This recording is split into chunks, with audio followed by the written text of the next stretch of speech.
Now, if you follow me, you know I've been warning about this guy. This guy sabotaged January 6th lawsuits. This guy lied about what was going on in his cases. Well, or maybe I should say misrepresented. I don't even want to get into it because I don't even like giving this individual any attention. But I'll say it like this. Ask any January 6er about Jake Lang. Ask any January 6er about Jake Lang and see what they say. Just ask any single one. Ask any of them. Any of the thousands of January 6ers and see what they have to say about Jake Lang. So Jake Lang goes to Dearborn, Michigan, a major Muslim town, and he runs around with bacon and threatens to burn a Quran, I think.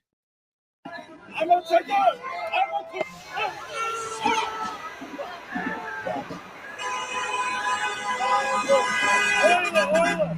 He's a provocateur. He's an attention whore. He's a provocateur. And so he goes to Dearborn, Michigan in front of a bunch of Muslims, waving around bacon, insulting their religion, everything else. He's carrying a cross. You know, he's a Christian, right? He's standing up for Christian values. He's standing up for Christian values, starting fights with Muslims and insulting them and getting in their face and going to their communities. So whatever. This is who Jake Lang is. He's always been a provocateur. He's always been an attention whore. But so now he's out there as the strong Christian. Jake Lang is the strong Christian man, and he's standing up against the Muslim invasion. Ask any January 6er what they think about Jake Lang. So Jake Lang, he's carrying the cross. He's representing Christians. He's standing up against Muslims. Really? Who's that? Is that Jake Lang?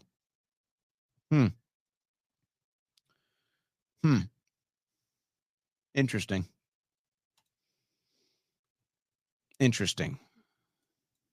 All right.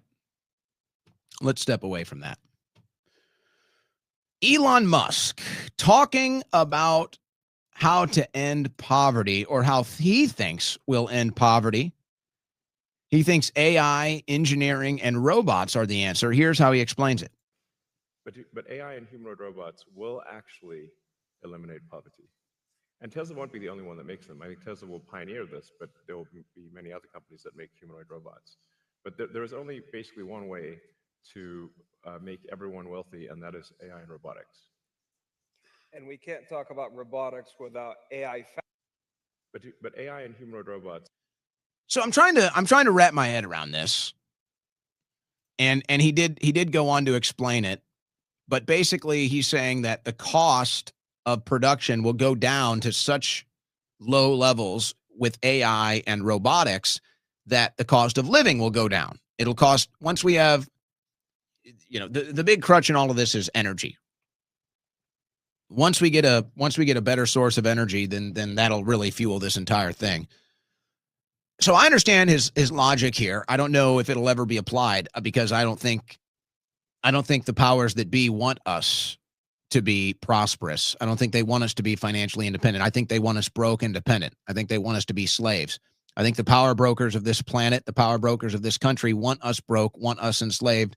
They want us to own nothing. They want us to be under boot forever so that we can never be free. I don't think Musk has that mindset, by the way. That's why I like Musk so much these days. But he's basically saying, hey, once AI and robots are making everything, the cost of living goes down to such a degree that you don't necessarily have poverty anymore.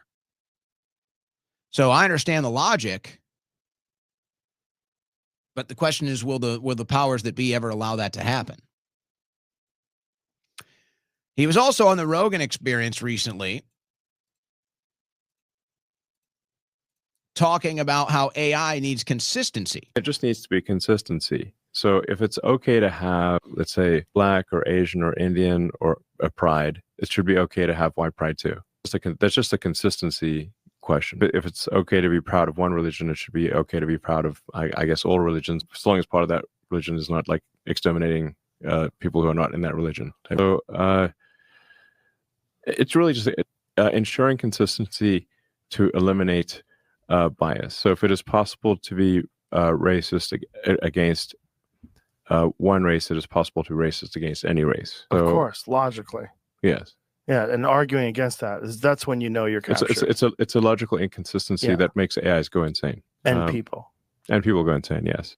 It just needs to be I consistency. like that. So if it's okay to Elon have, Musk let's talking say, about black or logical Asian, consistency, that's my buzzword. Thank you, Elon. That's all we're asking for is some logical consistency here. That's all. That's all.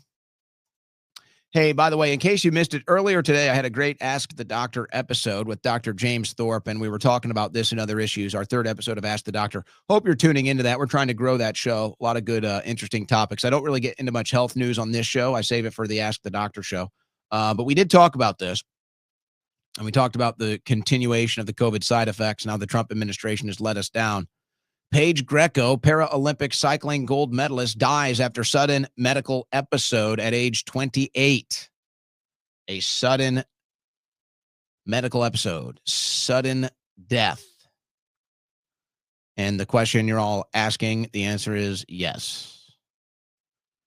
Vaccinated. So I went back in time. Let's get into foreign policy. I went back in time. Let's get into geopolitics. I went back in time to October 19th, 2024. And Wikipedia shared this from Alex Karp.